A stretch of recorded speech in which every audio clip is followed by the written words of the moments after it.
Seigneur, ta parole va être proclamée.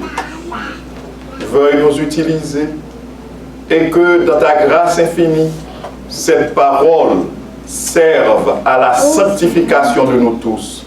Au nom de Jésus notre Sauveur. Amen. Nous avons parlé au début du thème de cette série de conférences. Vous vous rappelez le thème, c'est des secrets sûrs pour une vie totalement réussie. Une vie totalement réussie. Ce matin, nous allons voir les 4 outils de base, les 4 outils stratégiques de base du chrétien. Les 4 outils stratégiques de base du chrétien. J'ai choisi de ne pas entrer dans les détails techniques. Nous allons considérer les éléments essentiels. Nous n'allons pas parler de tous les détails concernant la planification stratégique. Mais je vais vous dire que l'on a découvert que pour réussir, il faut apprendre à planifier. Ceux qui réussissent, ce sont ceux qui planifient. Et ce que nous allons voir ce matin-là, généralement, ces éléments-là s'étudient dans le cadre de la planification stratégique. Et nous allons être émerveillés de voir que le premier planificateur de l'univers, c'est l'Éternel, le Dieu créateur. Regardons la création. Regardons la semaine de la création. Il y a une planification extraordinaire dans cette semaine, n'est-ce pas vrai? Du premier jour où il a créé quoi? Où il a créé quoi? La lumière. Et au 7e jour où il a créé quoi? Le sabbat. Le repos. Il y a une planification extraordinaire. Et remarquez bien, il a mis le repos après le travail. Le monde aujourd'hui est à l'envers. On met le repos avant le travail. Mais l'Éternel, lui, il a mis le repos après le travail. Un bon planificateur, un excellent planificateur. C'est le planificateur par excellence. Par excellence. Gloire à Dieu.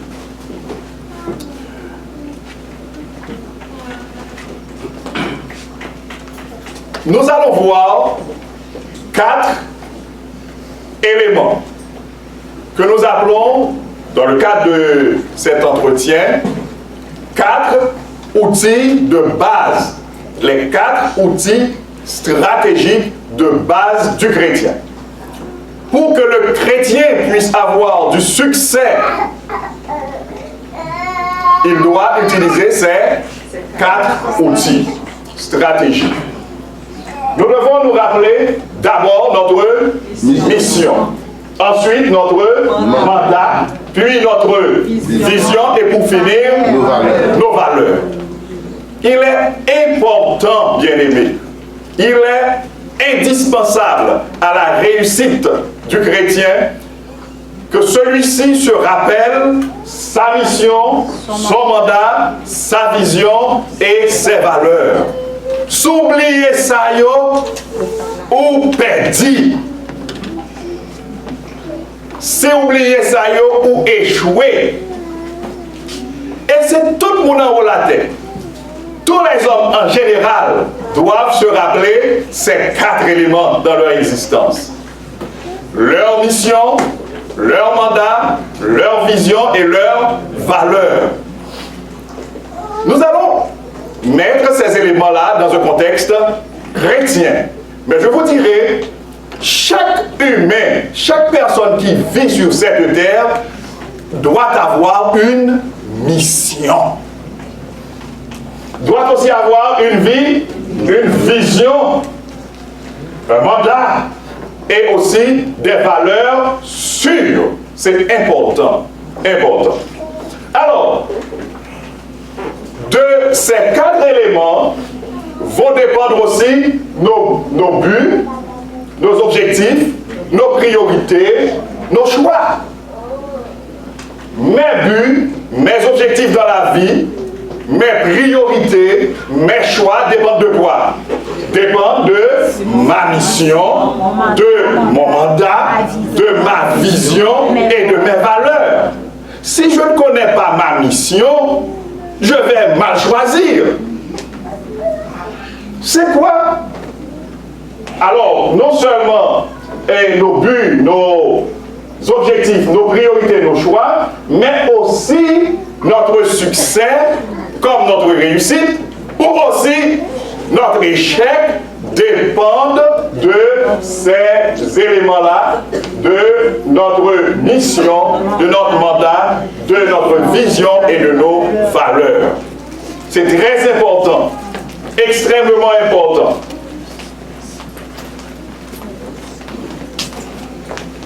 Généralement, dans les entreprises, alors toute entreprise, je dirais, qui se respecte, a une déclaration de mission.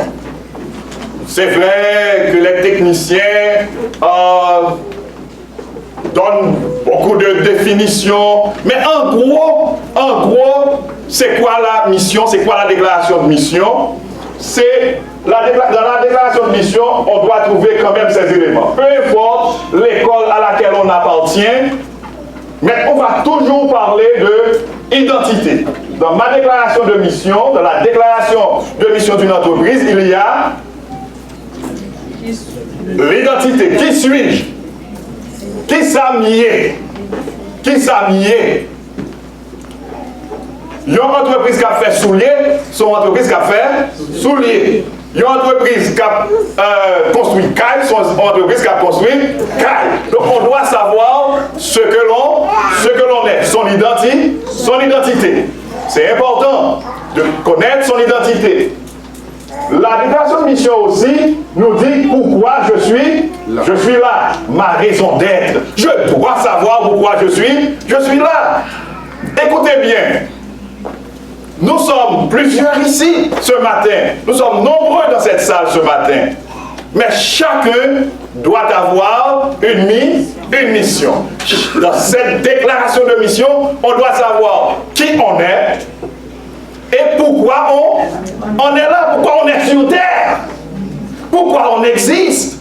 Vous savez, la plupart des problèmes que l'on rencontre dans la société, c'est parce que l'on trouve beaucoup de gens dans cette société, dans le monde en général, qui ne connaissent pas qui ne savent pas leur mission, qui ne savent pas, non seulement, d'abord ils ne savent pas qui ils sont, ils n'ont pas une bonne compréhension de leur identité, et ils ne savent pas non plus pourquoi ils sont là.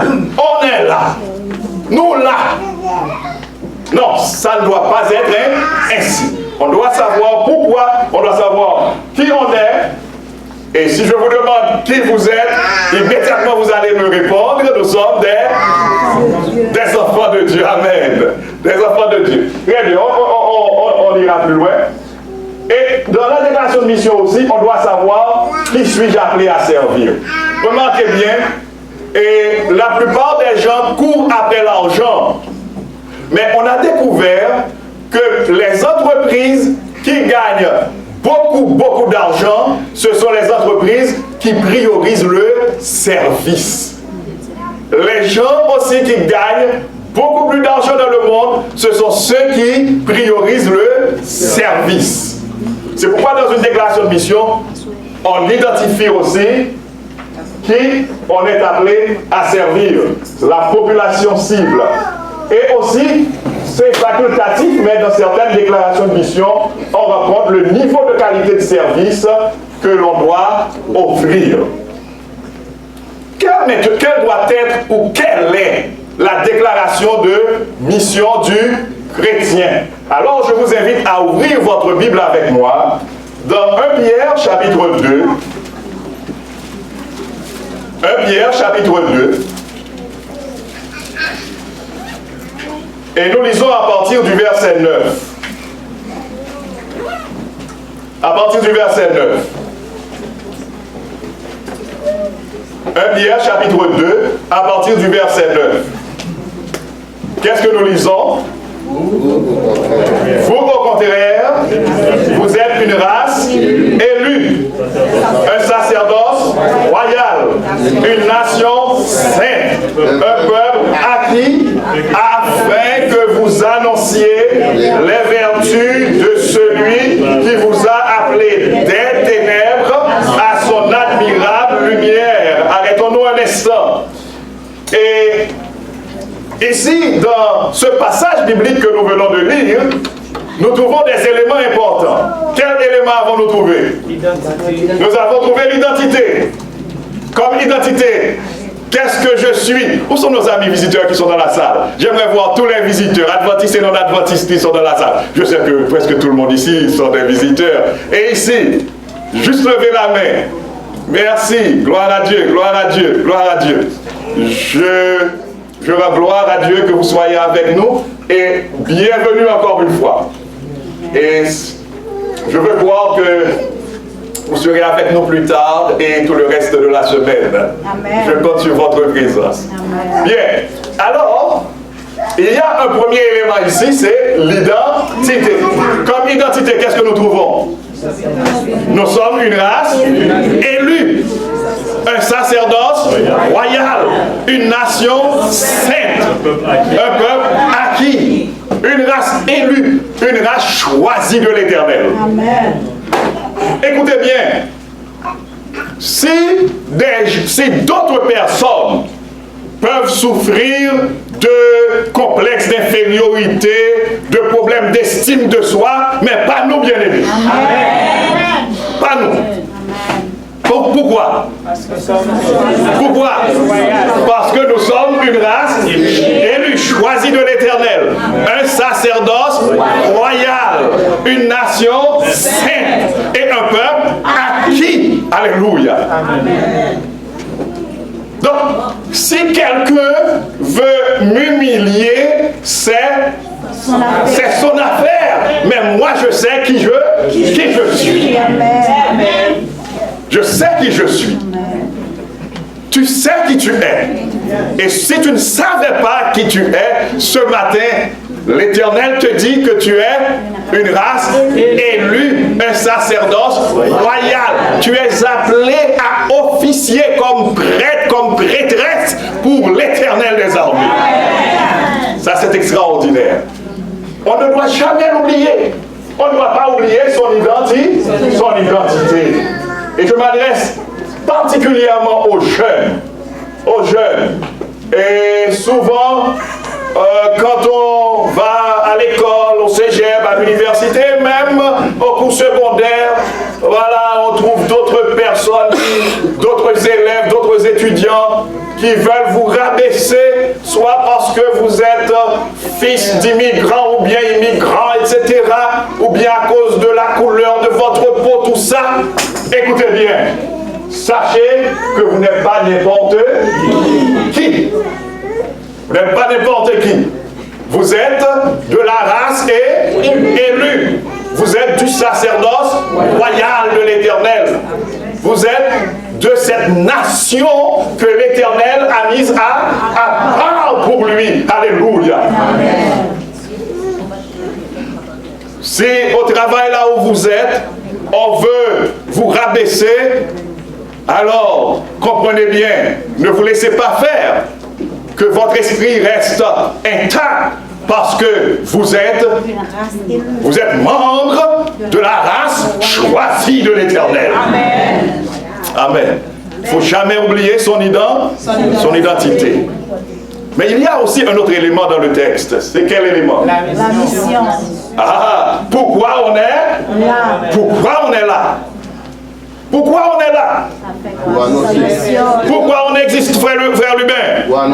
Pour annoncer les vertus de celui qui nous a appelés des ténèbres à son admirable lumière.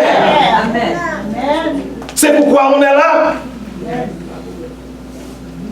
On n'est pas ici rien que pour y être.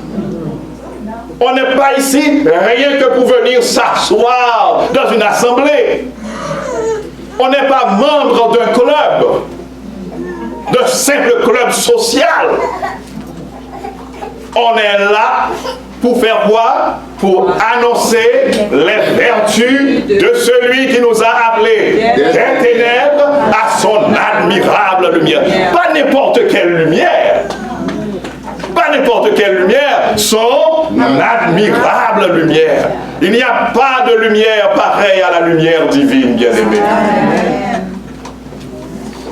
L'Éternel nous a tirés des ténèbres et il nous a placés dans sa lumière, dans sa pleine lumière, dans son admirable lumière. Et notre devoir, c'est d'aller annoncer au monde entier, annoncer à tous les vertus de celui qui nous a appelés des ténèbres à son admirable lumière. Si je vous demande de me citer quelques vertus de l'Éternel, qu'est-ce que vous allez me dire par exemple? L'amour. 1 Jean 4, verset 8. Dieu est essentiellement amour. Qu'est-ce que cela veut dire? Dieu est amour et toi et moi, nous tous, nous sommes appelés à aller faire quoi? Annoncer son amour aux autres. Annoncer son amour aux autres. Non seulement des lèvres, mais par notre façon de vivre, par nos actions. Que partout où nous passons, l'on voit en nous des prêtres, des prêtresses de l'Éternel. Des porte-paroles de l'Éternel, des représentants de l'Éternel. Le parfum de l'amour de l'Éternel qui se dégage de nous, eh bien tout le monde doit le sentir, tout le monde doit voir qu'il se dégage, doit sentir qu'il se dégage de nous le parfum de vie. Le parfum de vie qui vient de l'Éternel. Donnez-moi d'autres vertus encore de l'Éternel. Il est miséricordieux. Il est bon. Il est compatissant. Il est fidèle. Il est juste. Il est riche en bonté. Et toutes ces vertus, toi et moi, nous sommes appelés à aller les annoncer, les faire connaître aux autres. Ça, c'est notre raison d'être. Est-ce que c'est clair? Amen. En sortant de la porte, si vous rencontrez quelqu'un et que l'on vous demande quelle est votre raison d'être? Pourquoi est-ce que vous existez? Pourquoi est-ce que vous êtes là? Qu'est-ce que vous allez dire? Pour annoncer les vertus de celui qui m'a appelé des ténèbres à son admirable lumière. N'est-ce pas vrai, mes amis? Amen. Et cela est pour les adultes et pour les jeunes, les adolescents, les enfants, tous ceux-là qui se réclament de Jésus-Christ, eh bien, ils existent pour faire connaître aux hommes et aux femmes de ce monde les vertus de l'Éternel. Amen. Amen. Bien-aimés, laissez-moi vous dire quelque chose. Quand on se rappelle sa mission, quand on connaît sa mission, on ne se laisse pas distraire. Quand on connaît pourquoi, quand on sait pourquoi on existe, pourquoi on est là, on ne se laisse pas distraire. Les gens qui connaissent leur mission, qui savent pourquoi ils existent, qui connaissent leur raison d'être, ils ne se laissent pas distraire. Souvent, nous nous laissons distraire par l'adversaire parce que nous oublions notre mission, notre raison d'être. Notre raison d'être. Nous nous occupons de choses qui n'ont aucune valeur. Nous nous occupons de futilités. Nous chicanons pour des futilités. Et nous oublions notre raison d'être. Pour qui ça nous l'a? pour qui ça, bon Dieu, fait nous, petits garçons, petites filles, pour qui ça, les mettez nous dans l'église, les fait de nous membres famille, les grandes familles, pour qui ça nous là. Ça, c'est bagaille, nous pas de oublier. Nous pas de permettre d'oublier. Permettre de dire comme ça. Nous pas de permettre d'oublier ça. D'accord? Et cela, nous tous, vous tous qui êtes ici, nous tous qui sommes ici, Dieu s'attend, Dieu veut que nous soyons de sa race élue. Dieu ne fait exception de personne. D'ailleurs, nous lisons dans Jean 3, verset 16, Dieu a tant aimé le monde qu'il a donné son Fils unique afin que quiconque croit en lui ne périsse point mais qu'il ait la vie éternelle. Nous tous qui sommes là, Dieu veut que nous fassions tous partie de sa race élue, de son sacerdoce royal, de sa nation sainte, de son peuple à qui nous tous, nous avons été rachetés par le sang de Jésus. Amen. Et si, bien-aimés, vous n'avez pas encore accepté le sang de Jésus, c'est bien le moment de le faire ce matin. C'est bien le moment de le faire. Parce que font partie du peuple racheté de l'Éternel ceux qui ont accepté le sang de Jésus. Ceux qui ont accepté le sacrifice de Jésus. Ceux qui ont accepté Jésus comme leur sauveur personnel. Ce sont ceux-là qui font partie du peuple racheté de l'Éternel. Racheté de quoi? Racheté de la malédiction du péché. Racheté de quoi? Racheté de la condamnation à la mort éternelle du péché. Donc tous ceux-là qui acceptent Jésus comme leur sauveur personnel, ils font partie de ce peuple racheté. Amen. Je dois savoir qui je suis. Tu dois savoir qui tu es. Nous devons savoir qui nous sommes et pourquoi nous existons, pourquoi nous existons, pourquoi nous sommes là.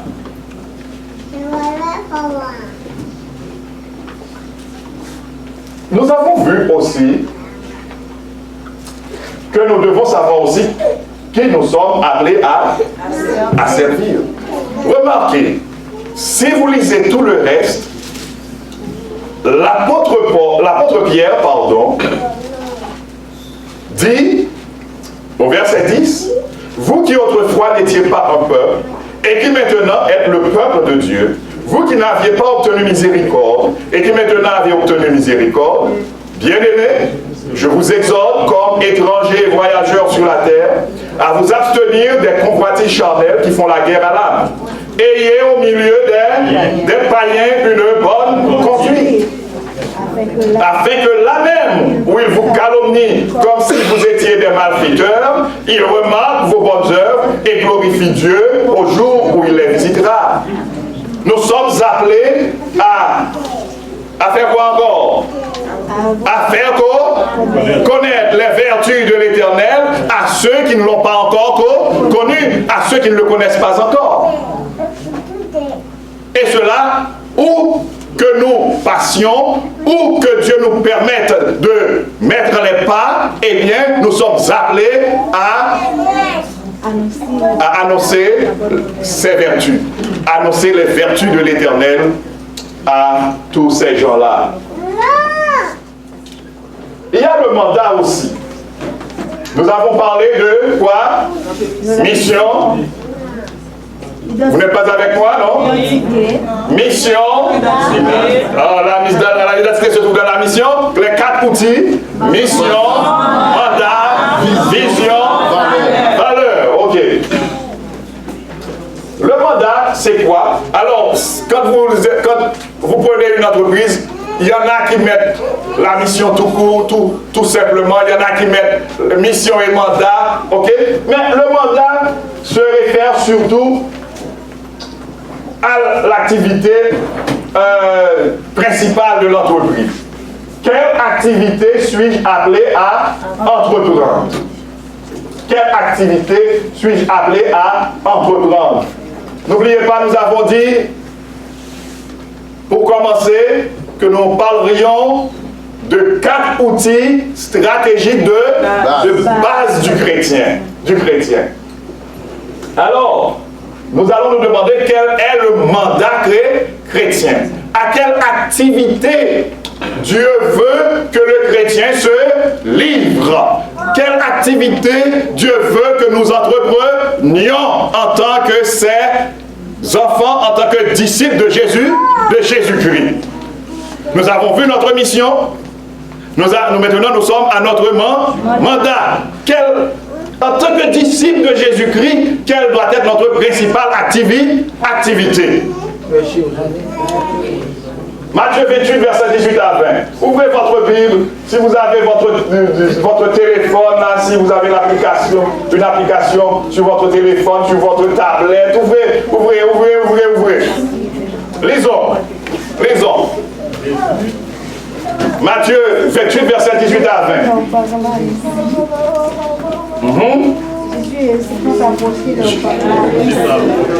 Tout le monde y est?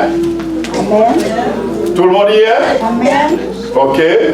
Eh bien, nous lisons. Jésus s'est approché, leur parla ainsi. Tout pouvoir m'a été donné dans le ciel et sur la terre. Allez, faites de toutes les nations des disciples, les baptisant au nom du Père, du Fils et du Saint-Esprit. Et enseignez-leur à observer tout ce que je vous ai prescrit. Et voici quelle assurance. Je suis avec vous tous les jours jusqu'à la fin du monde.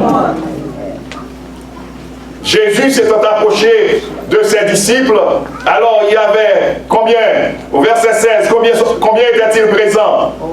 11. Au verset 16, il y en avait 11. Mais ils étaient auparavant combien? 12. Il y avait un de manquant ici, c'est Judas, le traître.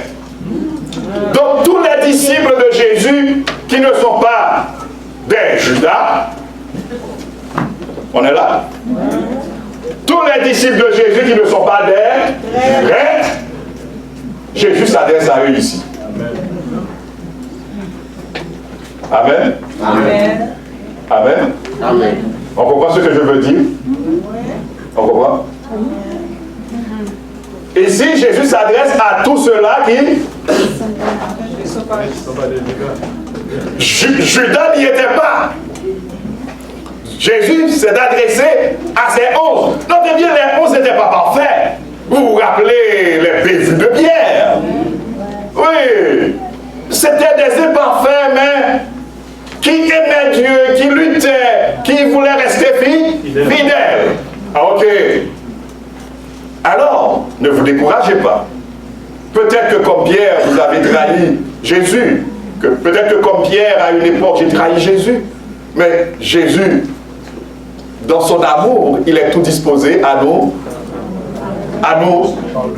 pardonner, à nous accueillir à nouveau. Amen. Amen.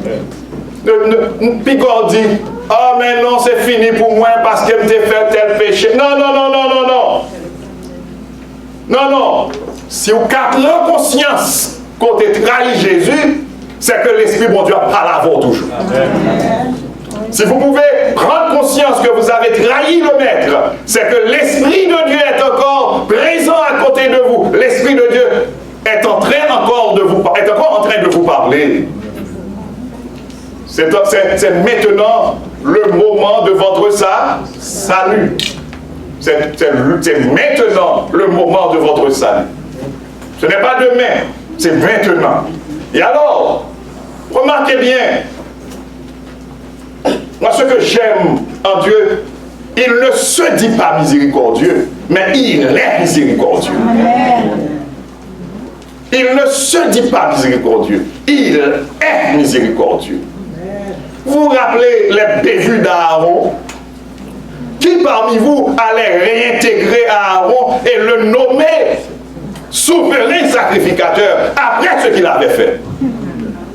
Accepter de fabriquer un veau d'or et présenter ce veau d'or au peuple pour qu'il soit adoré. Dites-moi parmi vous, qui est-ce qui allait le faire? Moi qui vous parle, je ne peux pas vous le dire. Je ne peux pas vous dire que j'allais le faire. Et pourtant Dieu, Aaron s'est repenti. C'est vrai que Aaron a été puni, mais il s'est repenti et l'Éternel l'a réintégré. Pierre avait trahi le maître, il s'est repenti, eh bien le maître l'a réintégré. Et le jour de la Pentecôte, qui est-ce qui était le porte-parole du maître? Qui était le principal témoin parlant au nom du maître? Pierre. Donc, ne vous lamentez pas sur votre sort. Si ce matin l'Éternel est en train de vous parler, seulement ne laissez pas la salle sans avoir arrangé vos affaires avec lui.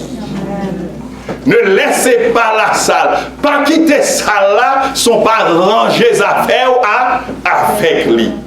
Il est le Dieu miséricorde, Dieu compatissant, lent à la colère et riche en bonté. Et vous savez ce qui est intéressant chez lui? Comme il l'a fait pour Aaron, comme il l'a fait pour Pierre, il veut ce matin te confier son mandat. Amen. Il veut me confier son mandat. Il veut confier son mandat à chacun de nous. En dépit de notre imperfection. Et quel est ce mandat? Allez. Allez. Allez. Mais écoutez bien. Le grec dit, alors, la version seconde traduit le texte ainsi: allez, faites de toutes les nations des disciples. Mais le grec dit, si on traduit le grec mot à mot tel que c'est dit, en allant faire des disciples. En allant faire des disciples. Vous comprenez ça? Tandis que vous allez faire des disciples. Qu'est-ce que cela veut dire? Partout où l'on passe. Partout où l'on passe. Partout où l'on passe. En marchant. Partout où l'on passe. Ce qui veut dire aussi, Dieu, dans l'esprit de l'Éternel, j'aime le dire ainsi, dans l'esprit de l'Éternel, il ne voit pas des disciples assis. On n'est pas là. On n'est pas là. Jésus ne voit pas ses disciples assis, voire couchés, voire en train de dormir.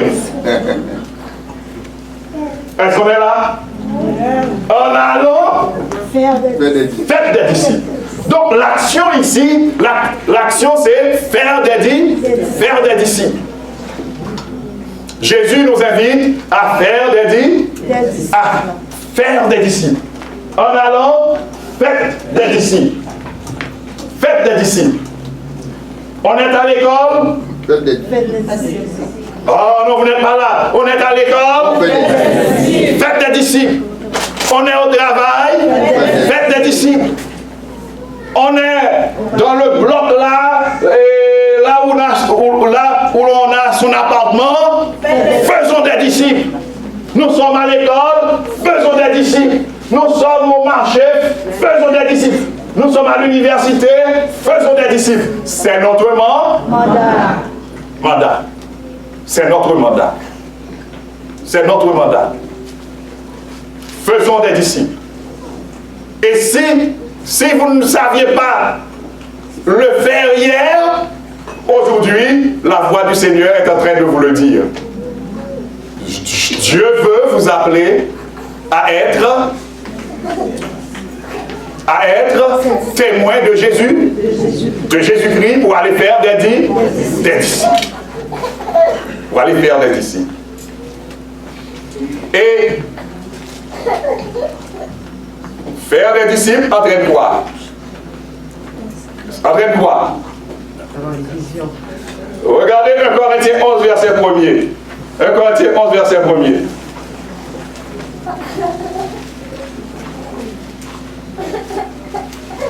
Corinthiens 11, verset 1er. Soyez mes imitateurs.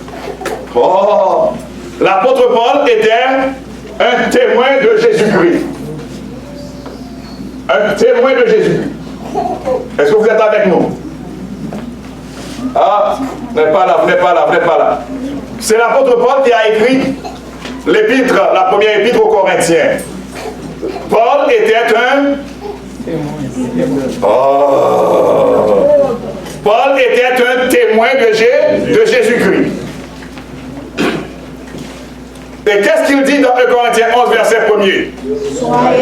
Soyez mes imitateurs comme je le suis moi-même de Christ.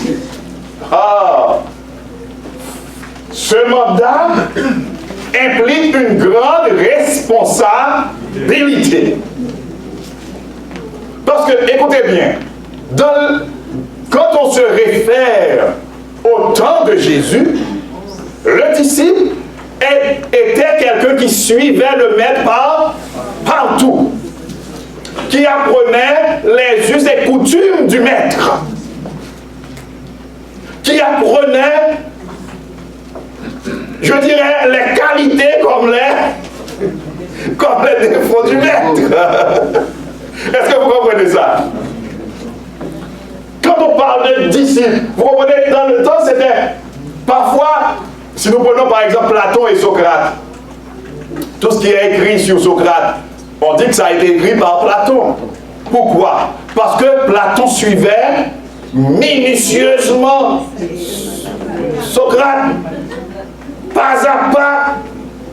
Et souvent, en ce temps-là, les disciples mangeaient avec le maître. Le disciple voyageait avec le maître. D'accord? Le disciple dormait au même endroit que le maître. Donc, le disciple savait comment le maître ronflait. Si le maître ronflait.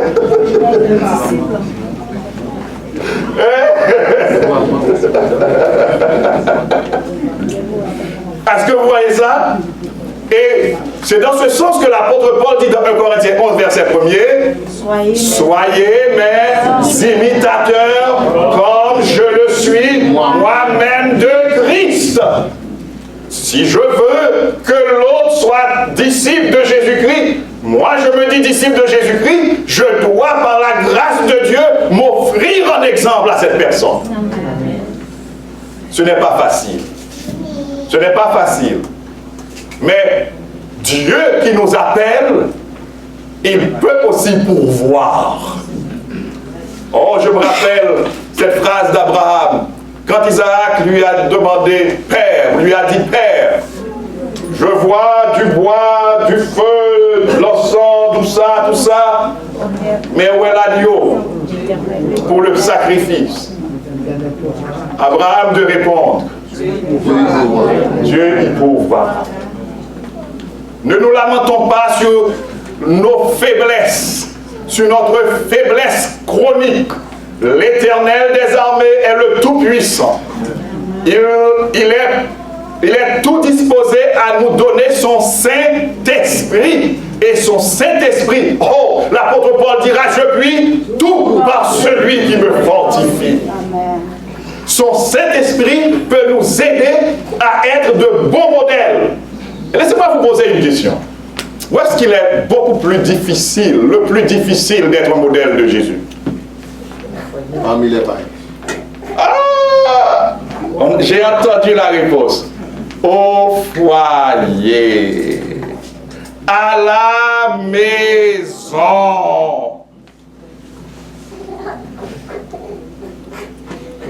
Je vais donner un secret au père. Père, si votre fille peut dire qu'il aimerait avoir un mari comme vous, vous avez réussi. Et mère, si votre fils vous dit qu'il aimerait avoir une épouse comme vous, vous avez réussi. Amen.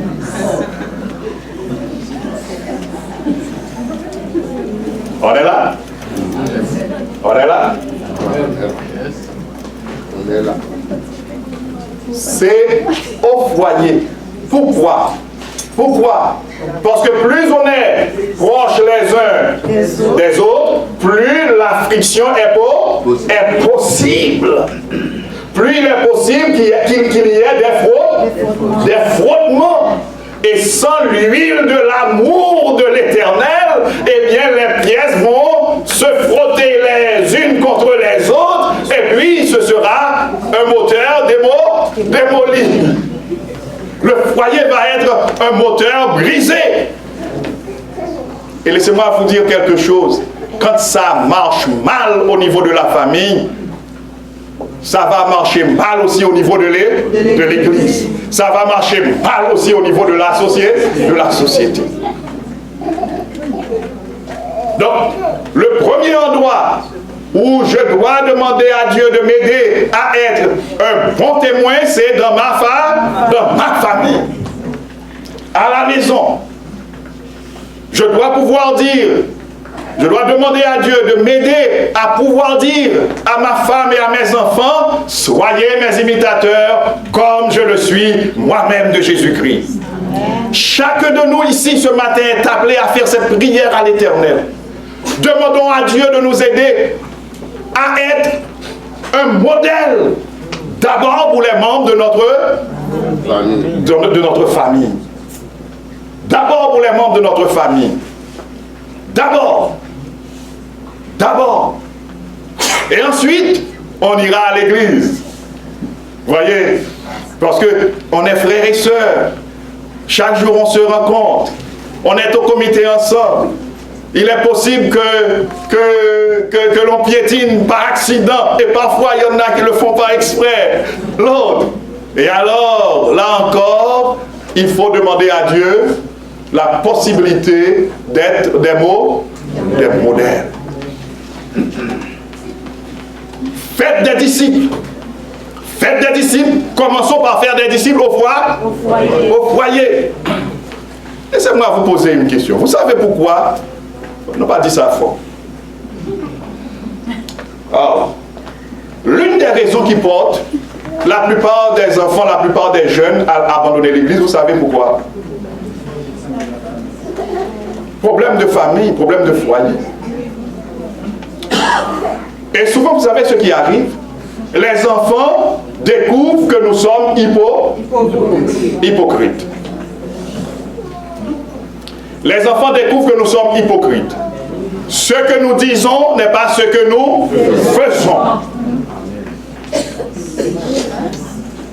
Ce que nous disons n'est pas ce que nous faisons. Et puisque ce que nous disons n'est pas ce que nous faisons, les enfants, les jeunes, ils ne peuvent pas supporter ces genres de choses. Ils ne peuvent pas supporter ces genres de choses. Je dis à mon enfant, je prêche la dîme sur la chair et mon enfant voit que quand mon salaire arrive, je dépense tout, je n'aborde rien comme dîme. Et quand je parle de dîme, mon enfant tend à se boucher les oreilles parce que mon enfant dit, mais papa finalement est un hypocrite. Et tant que mon enfant reste sous mon toit, tant qu'il n'a pas encore l'âge adulte, il reste sous mon toit, il va aussi à l'église, mais il ne s'y intéresse pas parce qu'il a découvert que papa est un hypocrite. Mais si ce que je dis, c'est ce que je prêche, c'est ce que je vis, mon enfant va voir en moi un disciple imparfait, mais qui lutte à la gloire de Dieu, par la grâce de Dieu. C'est clair, bien-aimé? Là où il faut d'abord être un modèle, c'est au foyer, dans la famille.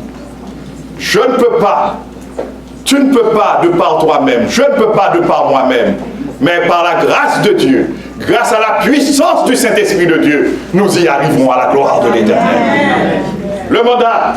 Et ensuite, il y a aussi la vision. La vision, c'est dans quel état me vois-je dans un futur désiré? Comment je me vois dans le futur? Bien-aimés, laissez-moi vous dire quelque chose. Ce que nous sommes en train de dire là est dans un contexte chrétien. Et on peut le généraliser. Si on n'a pas de vision, on n'ira nulle part dans la vie.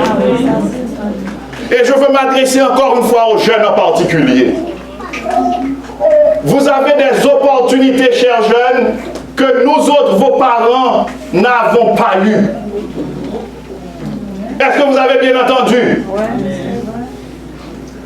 Vous avez des opportunités que nous autres, nous n'avons pas eues. Quand nous avions fini nos études secondaires, nous ne pouvions pas choisir selon nos goûts. Et on choisissait ce qui nous tombait sur la main. En attendant qu'un jour, on choisisse les études de son rêve. Mais vous n'êtes pas dans cette situation par la grâce de Dieu. Amen. Ne perdez pas votre temps. Ne gaspillez pas votre temps. Cherchez à déterminer votre mission. Cherchez à déterminer votre mission dans le contexte général aussi. Et demandez à Dieu, chers jeunes, de vous aider à avoir une vision claire de l'avenir.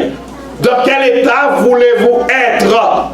Dans quel état voulez-vous être dans le futur? C'est important. Et alors sur le plan chrétien aussi, nous devons avoir une vision. Oh, la vision chrétienne. La vision du chrétien. Matthieu 5, verset 2. Matthieu 25, verset 2.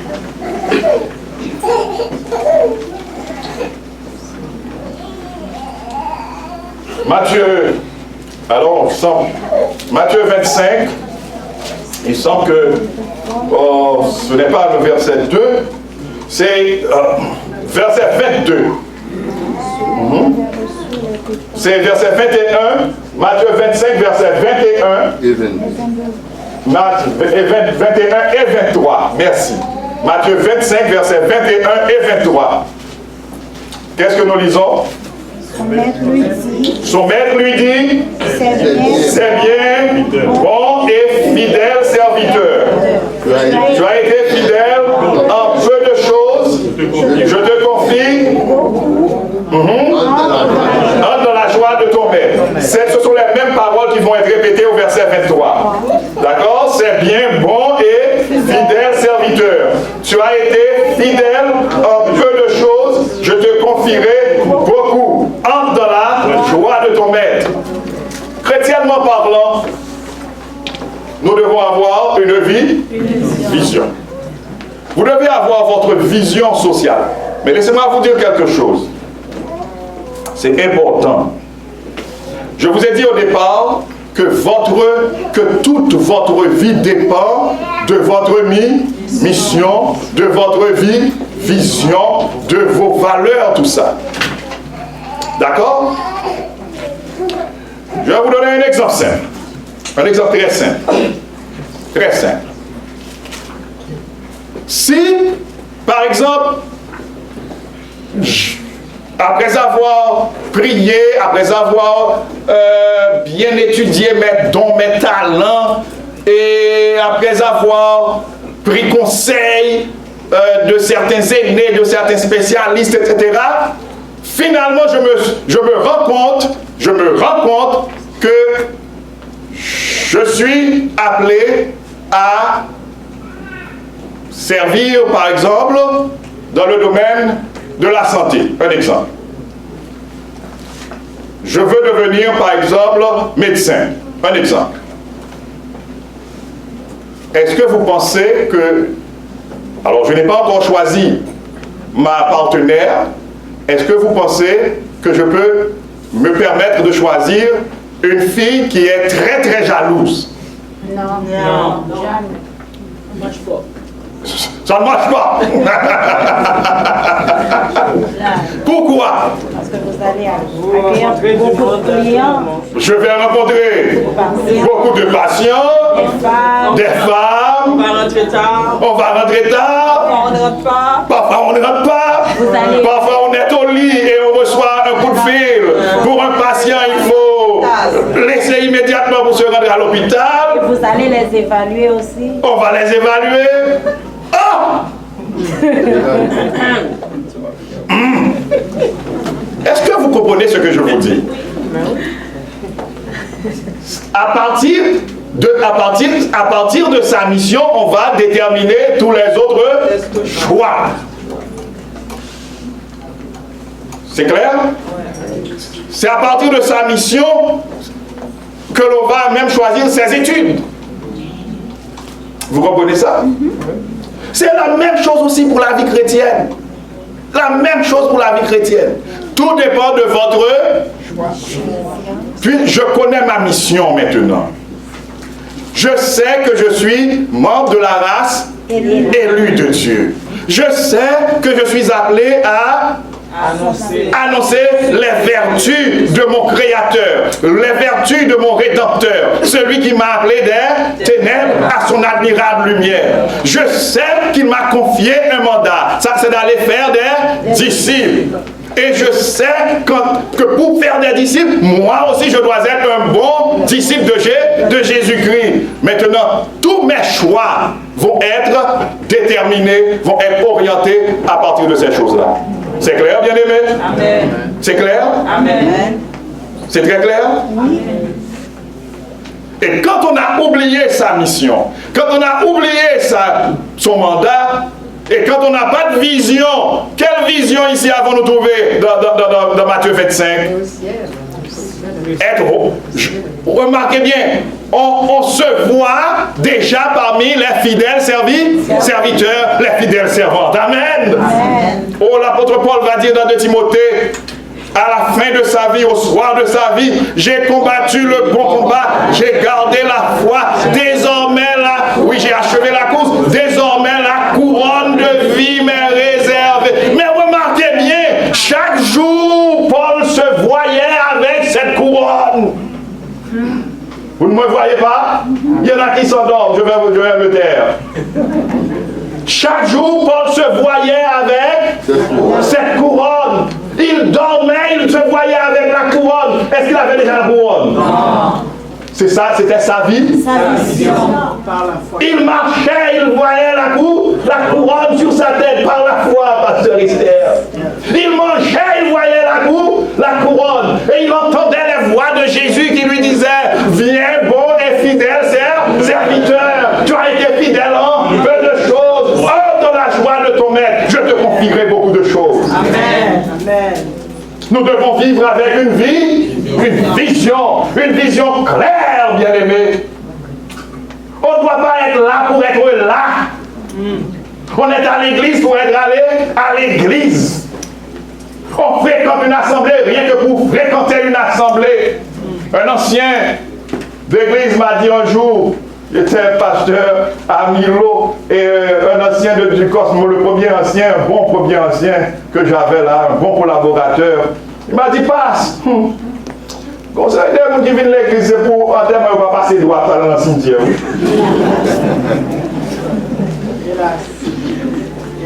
Non. Non. Non. Vous ne devez pas être à l'église rien que pour avoir un endroit pour chanter vos funérailles à votre mort.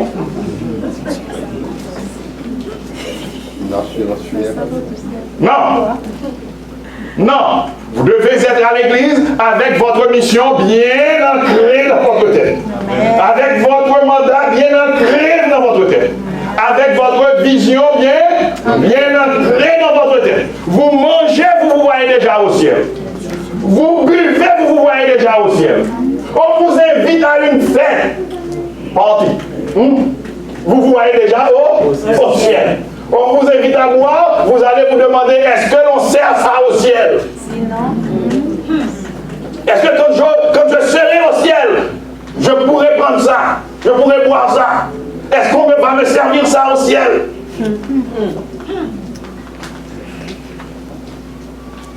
Vous avez votre ami intime. Votre comportement vis-à-vis de cet ami, vous devez vous dire, est-ce que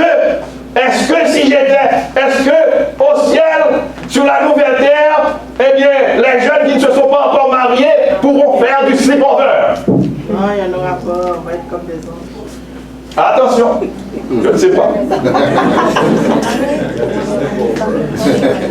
Le sleepover.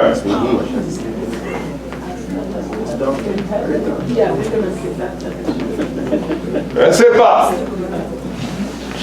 À chaque action que je dois poser, À chaque action que tu dois poser en tant que chrétien, en tant que chrétienne, tu dois te demander, est-ce que quand je serai au ciel, je pourrai poser cette action? Est-ce que quand je serai sur la nouvelle terre, je pourrai poser cette action? Est-ce que cette action va permettre à mon Seigneur Jésus de me dire, viens bon et fidèle serviteur, tu as été fidèle en peu de choses, voici, je vais te confier de grandes choses. C'est important, bien-aimés. Et pour terminer, il faut les valeurs. Les valeurs, c'est quoi? Ce sont des principes sur lesquels on se base pour choisir et décider. Il faut avoir des valeurs. Et quelles sont des valeurs que nous allons lire bien vite? Lisons 2 Pierre 1er, versets 5 à 7. Allons vite, s'il vous plaît. Ne pas mettre pression sur nous, mais il y a un chef boy ici qui a payé moins. À cause de cela. 2 Pierre, 1er verset 5 à 7. Est-ce que vous l'avez trouvé, s'il vous plaît? À cause de cela même, faites tous vos efforts pour joindre à votre foi, la vertu, à la vertu, la science, la connaissance, à la science, la tempérance, à la tempérance, la patience, à la patience, la piété, à la piété, l'amour fraternel, et à l'amour fraternel, la charité, l'amour agapé qui couronne tout. Amen. Si nous pratiquons ces valeurs à l'intérieur de nos foyers, dans nos familles, à l'église, partout où nous sommes bien-aimés, la vie sera belle. Amen. Il y aura moins de douleurs, moins de problèmes. Et Dieu veut que nous les pratiquions. Amen. Voyons, Galates 5, verset 22. Galates 5, verset 22. L'amour est le fruit de l'esprit. L'amour est la valeur clé. L'amour est la valeur clé. L'amour est la valeur clé. Et alors, Galates 5, verset 22, qu'est-ce que nous lisons? Mais le fruit de l'esprit, c'est l'amour, la joie, la paix, la patience, la bonté, la bénignité, la fidélité, la douceur, la tempérance. La loi n'est pas contre ces choses. Voilà les valeurs sur lesquelles nous devons nous baser pour agir, pour parler, pour penser, pour faire nos choix. Quand je vais faire un choix, je dois me demander, est-ce que ce choix est conforme au principe d'amour de l'Éternel? Est-ce que ce choix va permettre à Dieu de voir que je l'aime? Est-ce que ce choix est un choix qui va faire du bien aussi à mon entourage, aux autres? À chaque fois que nous devons poser une action, nous devons nous demander, est-ce que cette action répond au grand principe d'amour? C'est important, bien-aimés. C'est important. Alors, pour récapituler, pour réviser, nous avons vu 4 outils stratégiques de base. On en a besoin dans sa vie séculière, on en a besoin aussi dans sa vie spirituelle. Et sans ces éléments de base, eh bien, on risque d'échouer. On risque d'échouer à 99%. Parce que quand on ne planifie pas sa réussite, l'échec est là. On n'a pas besoin de planifier son échec. Hein? Chers jeunes, vous êtes là? Moi, je vais parler aux jeunes. Vous n'avez pas besoin de planifier votre échec. L'échec n'a pas besoin d'être planifié. C'est clair? On n'a pas besoin de planifier son échec. Parce que dès qu'on ne planifie pas sa réussite, l'échec est là.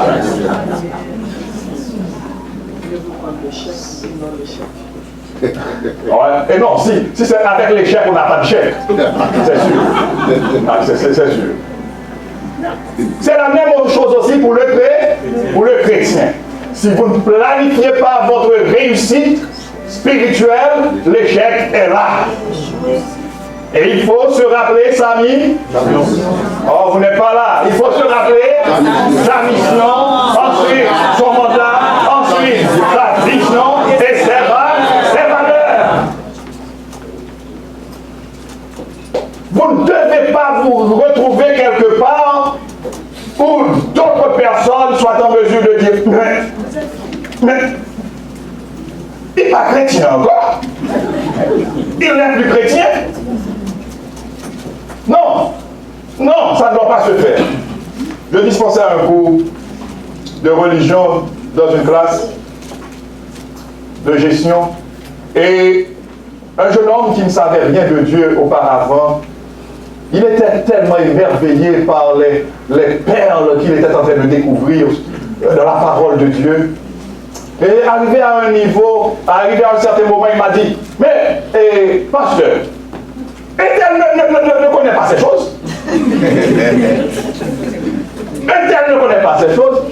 Ce un tel est membre d'église. Mais ce un tel patauge avec lui dans toutes les... D'accord?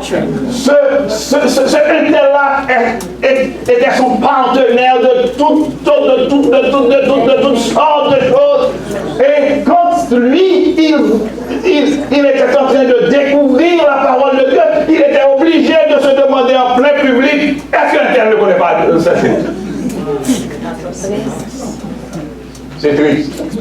Chers jeunes, chers adultes, chers aînés, nous tous qui sommes là, il nous faut vivre selon nos valeurs, selon les valeurs chrétiennes, afin que quand Dieu aura appelé les autres qui sont autour de nous, ils puissent dire, ah vraiment, un tel, une telle était un bon chrétien, une bonne chrétienne à la gloire de Dieu.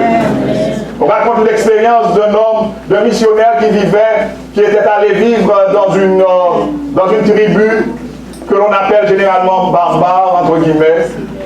Et le missionnaire était là, il a vieilli, il est mort.